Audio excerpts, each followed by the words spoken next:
Princess Nyxera rushed through the gleaming crystal hallways of the royal palace. Her heart beat fast in her chest. The sounds of fighting echoed behind her.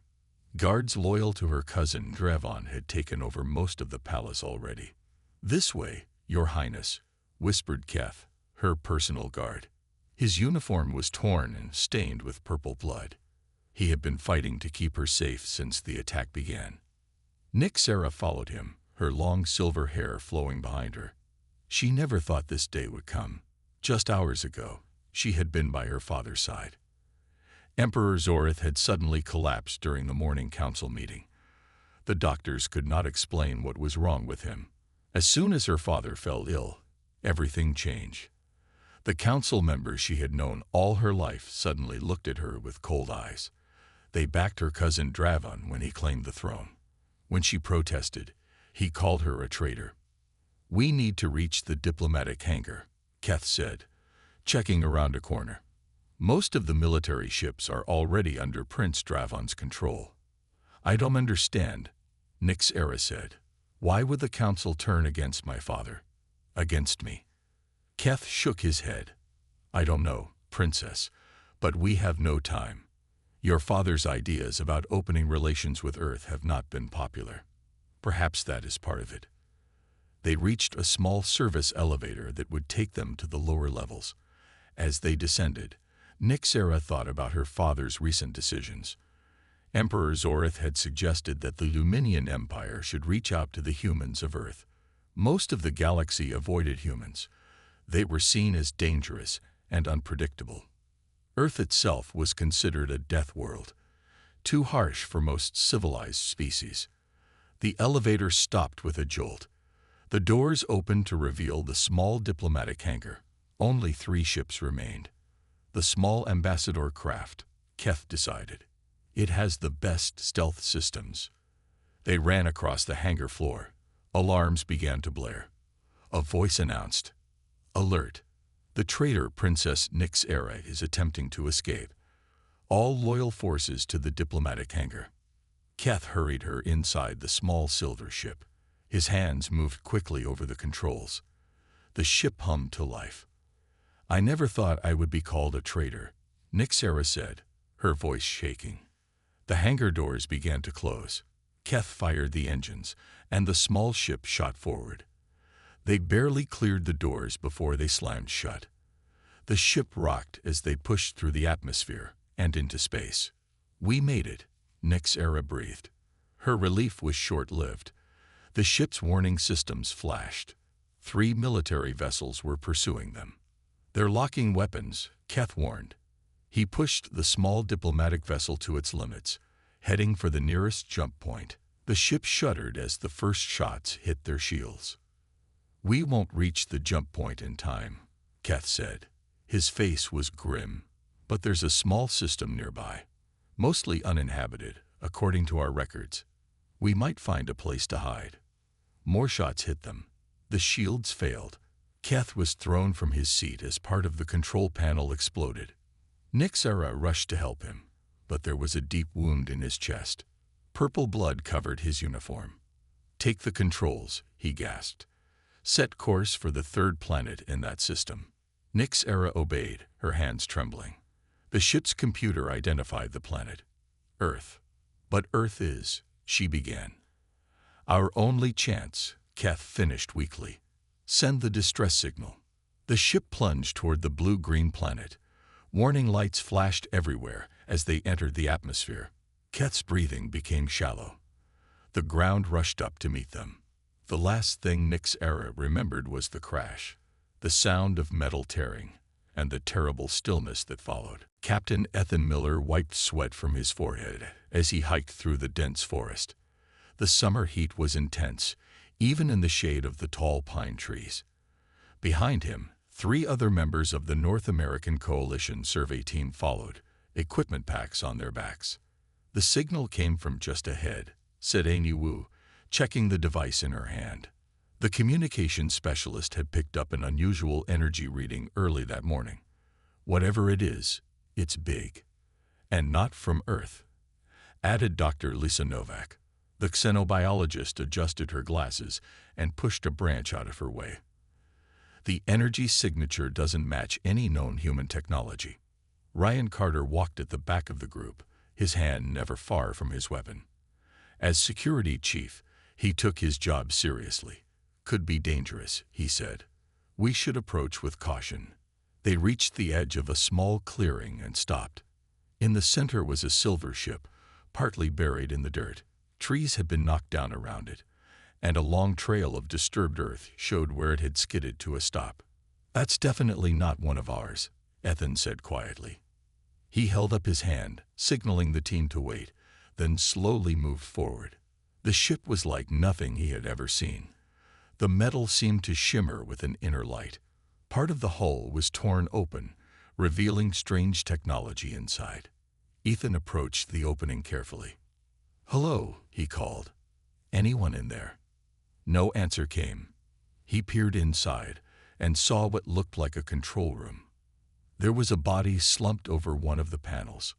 Purple liquid, blood, had dried on the strange uniform. Ethan checked, but the alien was dead. A soft sound came from deeper inside the ship. Ethan turned toward it, his flashlight revealing a small passage. At the end was another room, and on the floor lay a figure. Unlike the dead alien in the control room, this one looked almost human, except for her silvery hair and pale lavender skin. She was clearly female, dressed in what seemed like fine clothes, now torn and dirty. She was breathing, but unconscious. A cut on her forehead leaked more purple blood. "Lisa," Ethan called. "Get in here. I found a survivor." The team rushed in. Lisa immediately knelt beside the alien woman, checking her vital signs. "Her physiology is similar to human in many ways," Lisa said, running a scanner over the still form. "But there are significant differences. Her blood chemistry, for one thing." "Can you help her?" Ethan asked. Lisa nodded. "I think so. But we need to get her back to the outpost." Ryan looked uncomfortable. "Colonel Martinez isn't going to like this. We're not supposed to make first contact without authorization." "This isn't first contact," Ethan argued.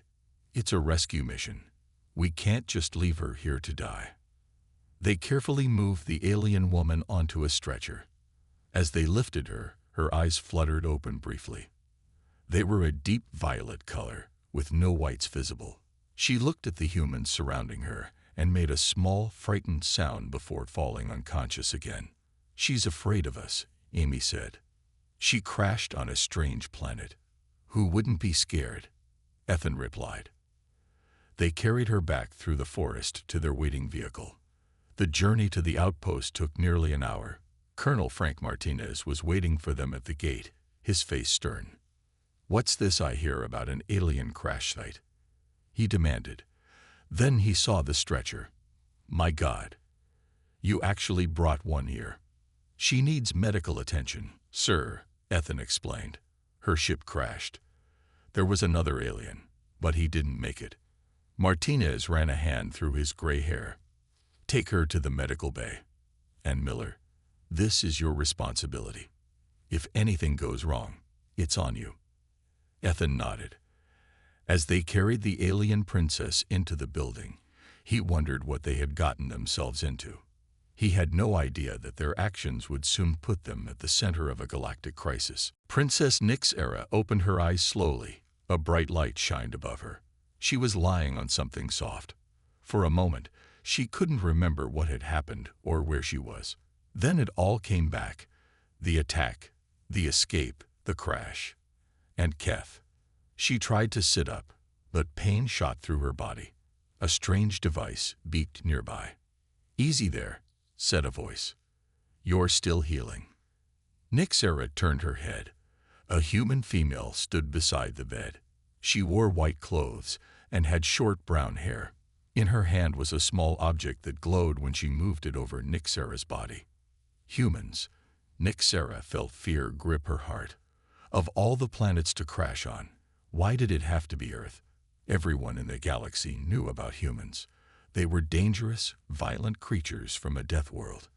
Many species believed they shouldn't even be allowed into space. Tell where am I? Nixera asked in her own language. The human wouldn't understand, but she had to try. The human woman smiled. I'm Dr. Lisa Novak. You're at our outpost. We found you in your crashed ship. To Nixera's surprise, a small device on the table translated the human's words into Luminian. It wasn't perfect, but she could understand the basic meaning. You? Help me? Nixera asked, trying to form the human words. The door opened, and 3 more humans entered the room. One was tall with light brown hair. He seemed to be the leader. The second was a female with dark hair pulled back. The third was a male who watched Nixera with suspicious eyes. I'm Captain Ethan Miller, the leader said. This is Amy Wu, our communications specialist.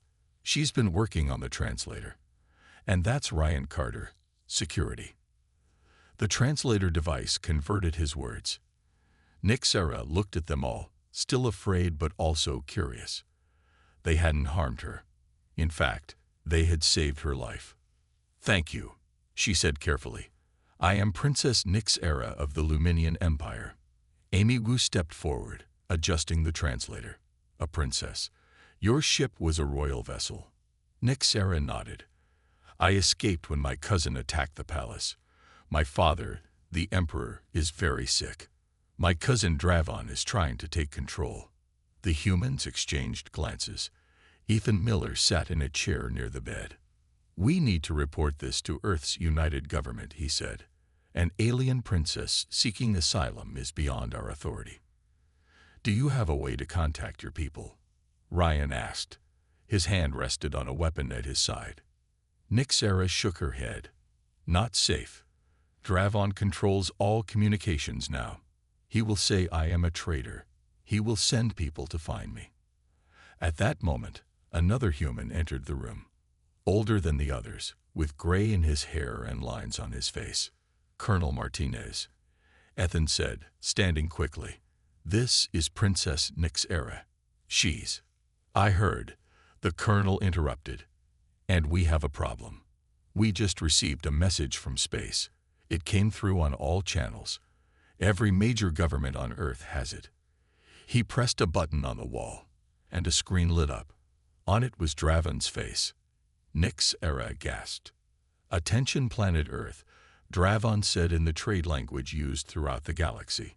The criminal Nixera has fled to your world after attempting to assassinate Emperor Zorith. She is dangerous and must be returned to face justice.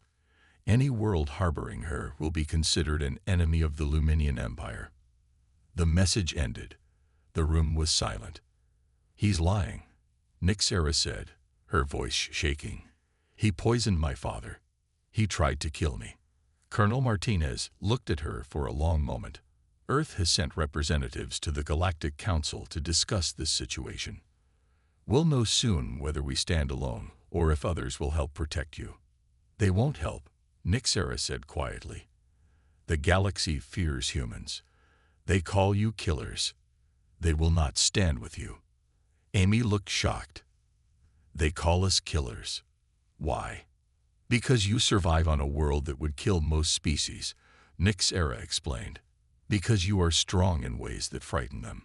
Ethan's face hardened with determination. Well, princess, killer humans or not, we're all you've got now. 3 days later, Colonel Martinez called everyone to the command center. His face was grim as they gathered around the large screen. Princess Nixera stood between Ethan and Lisa, still weak but able to walk. The translator device hung around her neck. The Galactic Council has made their decision, Martin said.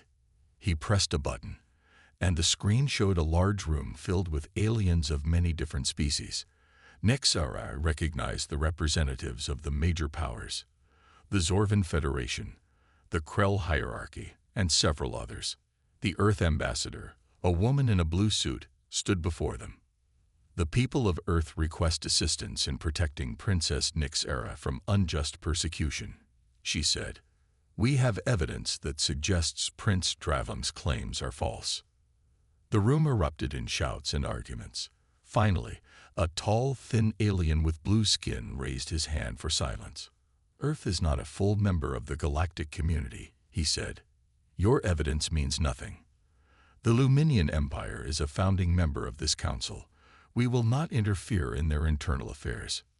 One by one, the representatives of each power stated they would not help. Some wouldn't even look at the Earth ambassador as they spoke. This is a unanimous decision. The blue alien concluded. No world will offer aid to Earth in this matter. Princess Nyx Era is to be returned to the Luminian Empire. The screen went dark.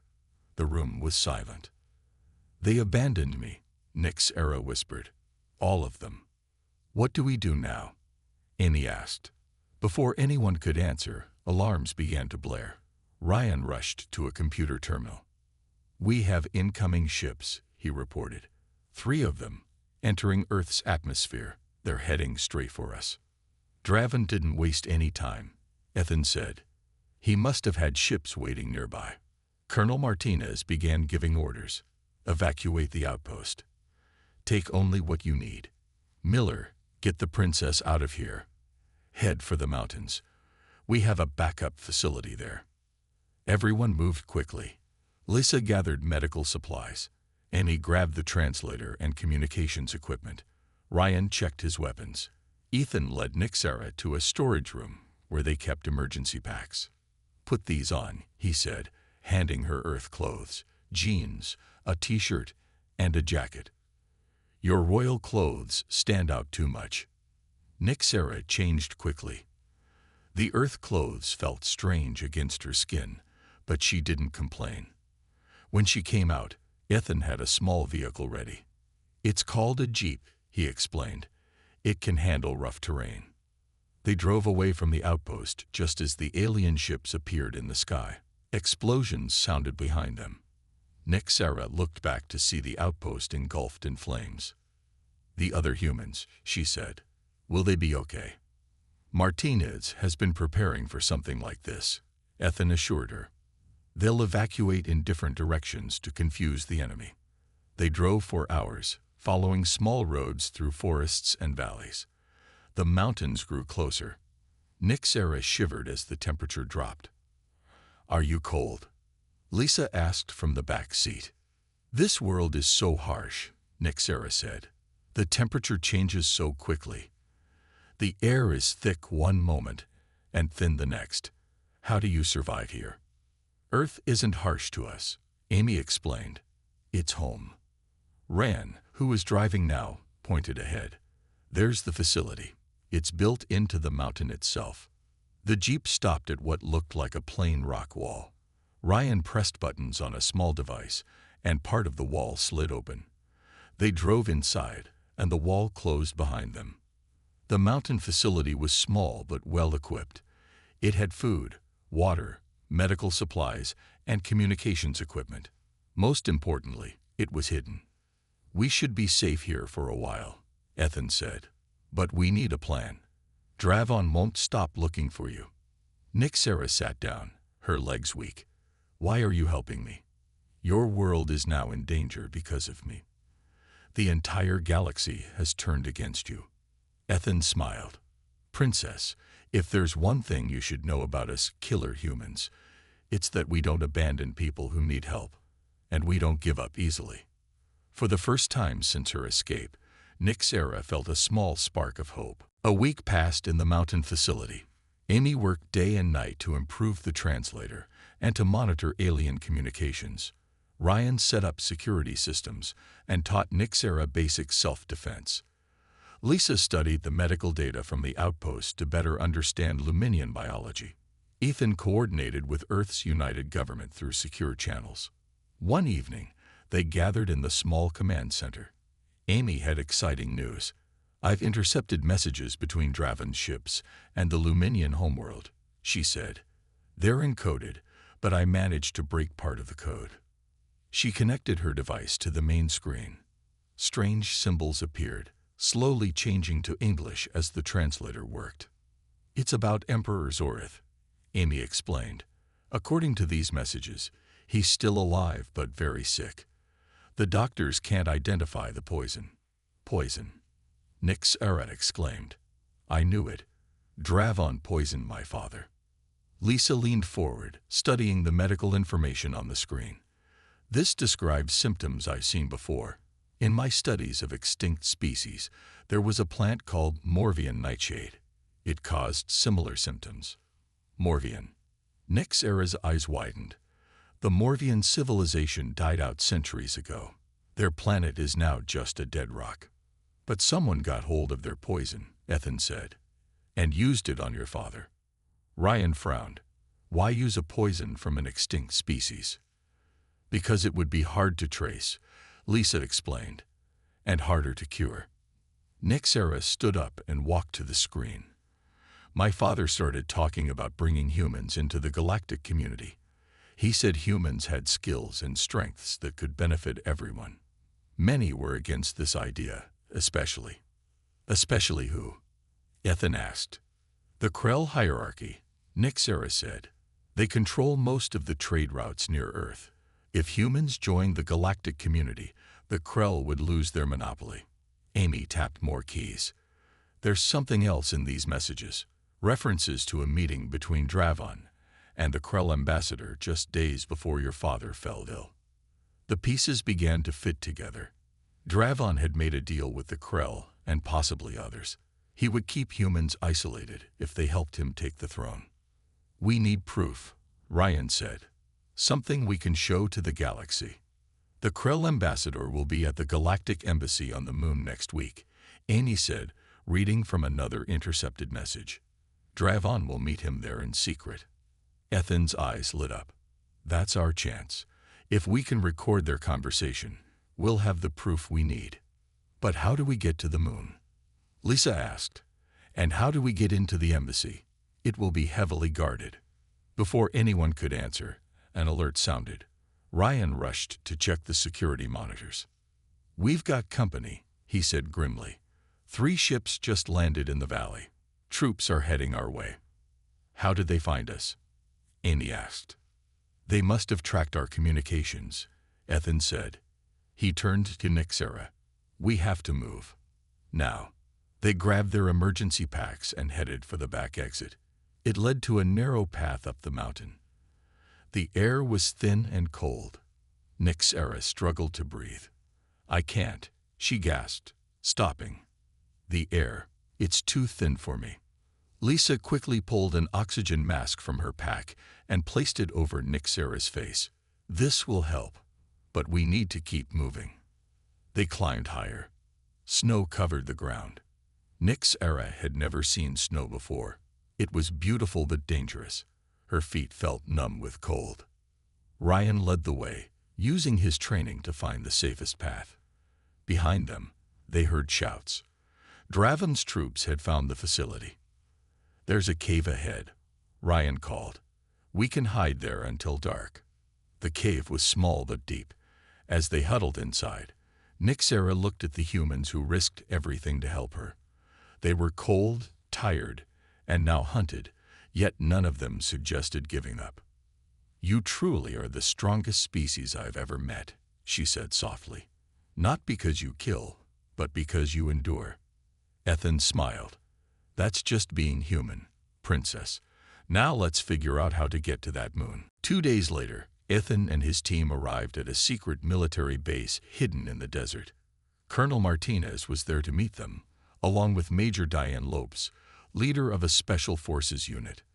We've been monitoring the situation, Martinez said as they gathered in a secure room.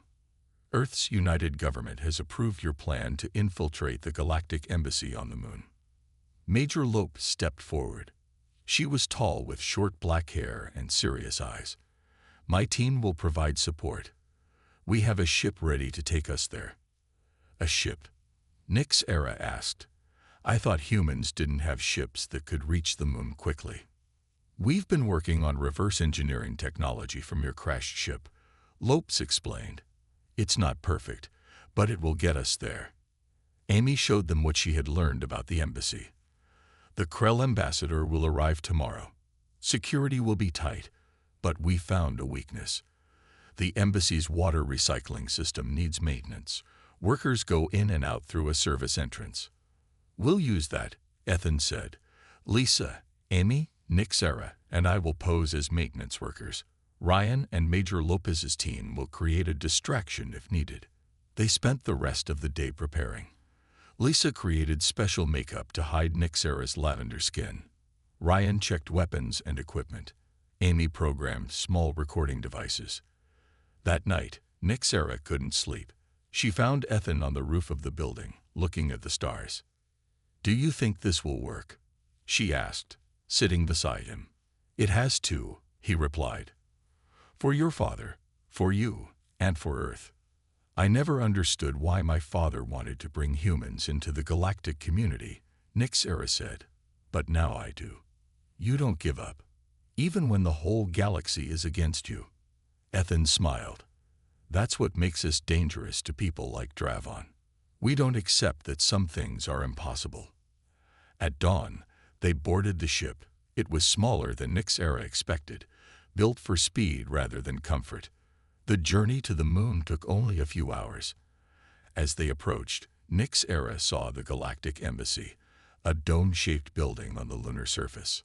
Lopez's team dropped them off at a distance, then moved to position themselves around the embassy. Ethan, Lisa, Amy, and Nick Sarah put on maintenance uniforms and oxygen masks, then made their way to the service entrance. Amy used a device to trick the security system. The door opened, and they slipped inside. The embassy was busy with representatives from many worlds. No one paid attention to maintenance workers. "The Krell ambassador should be in meeting room 3, Amy whispered, checking her scanner. "And I'm picking up Luminian life signs nearby." They moved carefully through service corridors. Nick's Sarah's heart pounded. They were so close. When they reached meeting room 3, they found a small maintenance panel next to it. Lisa opened it, and Amy placed a recording device inside. "Now we wait," Ethan said. An hour later, their patience was rewarded. The scanner showed 2 figures entering the meeting room, the Krell ambassador and Prince Dravon. "It's recording," Amy confirmed. Through the device, they heard Dravon speaking. "The plan worked perfectly. My uncle is dying slowly, just as you promised. No one can trace the poison to us." "The Krell hierarchy is pleased," the ambassador replied. "With you on the throne, humans will remain isolated. Their kind has no place among civilized species." "What about Nick Sarah?" Dravon asked. "Once she is captured, she will be eliminated. Your rule will be secure." Nick Sarah gasped. The sound was louder than she intended. The conversation in the room stopped. "What was that?" Dravon demanded. "We need to go," Ethan whispered urgently. "Now." They turned to leave but found their path blocked by Luminian guards. More guards appeared behind them. "Well, well," said a familiar voice. Prince Dravon stepped into the corridor, the Krell ambassador beside him. "Cousin, how unexpected." "It's over, Dravon," Nick Sarah said, standing tall. "We have recorded everything. The galaxy will know what you did." Dravon laughed. "No one will hear your recording. Guards, kill them all." The guards raised their weapons. At that moment, alarms blared throughout the embassy. Explosions shook the building. "That would be our distraction," Ethan said with a smile. In the confusion, Ryan and Lopez's team burst into the corridor, weapons ready. "Time to go, Princess," Ryan called. As they turned to escape, Dravon lunged at Nick Sarah with a blade. Without hesitation, Ethan stepped between them. The blade cut his arm, but he didn't falter. He knocked Dravon to the ground with a powerful punch. "No one touches the princess," Ethan said firmly. Ryan grabbed the recording device as they fled toward the exit, leaving chaos behind them. The journey back to Earth was tense. Ethan's arm needed medical attention. Lisa bandaged it as best she could while Amy worked frantically on the recording. "We need to broadcast this to the entire galaxy," Nick Sarah said. "But how?" "The Galactic Communication Network," Amy replied. "Every world is connected to it. If we can access a main relay station, we can send the recording everywhere at once." Ryan pointed to a screen showing their location. There's a relay station on Mars. We can reach it in a few hours. Major Lopes set a course for Mars. The small ship pushed its engines to the limit. Behind them, 3 Luminian ships gave chase. They're gaining on us, Lopes warned. We just need to reach that relay station, Ethan said, holding his injured arm. When they arrived at Mars, the relay station came into view, a large satellite dish on the planet's surface. They landed nearby. Amy and Nixera rushed to the control room while the others prepared to defend against Dravon's forces. Inside the control room, Amy connected her device to the station's systems. This will work, but I need time to bypass the security protocols. How much time? Nixera asked. 10 minutes, maybe less. Outside, the Luminian ships landed. Soldiers poured out, led by Dravon himself. Major Lopes and her team took defensive positions. Ryan handed out weapons to everyone. Hold them off as long as you can, Ethan ordered. The battle was fierce. The humans fought with everything they had, but they were outnumbered. Slowly, Dravon's forces pushed them back toward the relay station. Inside, Amy worked frantically. Almost there, she called. Nixera watched the battle through a window. The humans were fighting and dying for her. For her father. For the truth, something changed inside her in that moment.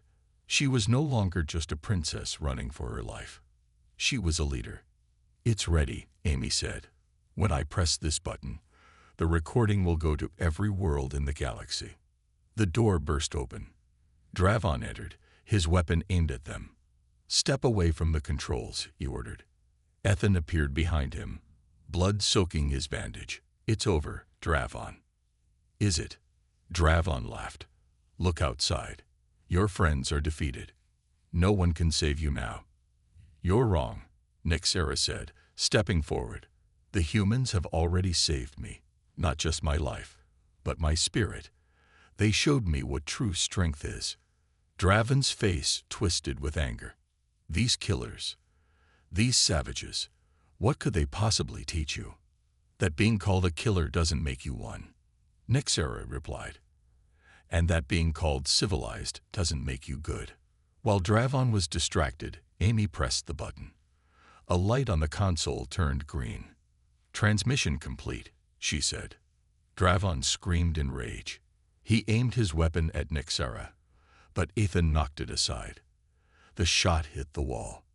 Nixera grabbed a tool from the desk and struck Dravon hard. He fell to the floor, unconscious. Outside, the fighting stopped as every communicator suddenly played the recording of Dravon confessing his crimes. The Luminian soldiers lowered their weapons, confused and uncertain. 2 weeks later, Nixera stood on the landing pad at Earth's United Government headquarters. A Luminian royal ship waited to take her home. Emperor Zorith, her father, was recovering. The antidote to the poison had been found in Lisa's research notes. The Galactic Council has formally apologized to Earth, Colonel Martinez said. And to you, Princess. Will you be all right? Ethan asked. His arm was healing well. Nixera smiled. My father has named me his successor. When I take the throne, my first act will be to establish formal relations with Earth. And the killer humans? Amy asked with a smile. I'm going to change that name, Nixera said. From now on, humans will be known as the protectors, those who stand up when others back down. She looked at the team that had saved her, Ethan, Lisa, Amy, Ryan, and all the others who had risked everything. My father was right about humans. The galaxy needs your strength, not just your physical strength, but your spirit, your refusal to abandon those in need. As she prepared to board the ship, Nixera turned one last time to Ethan. Will you and your team come with me? Earth will need ambassadors. Ethan looked at the others, who nodded in agreement. We would be honored, Princess. Together, they boarded the ship. As it rose into the sky, Nixera knew that the galaxy would never be the same. The era of fearing humans was over. The era of working together was just beginning.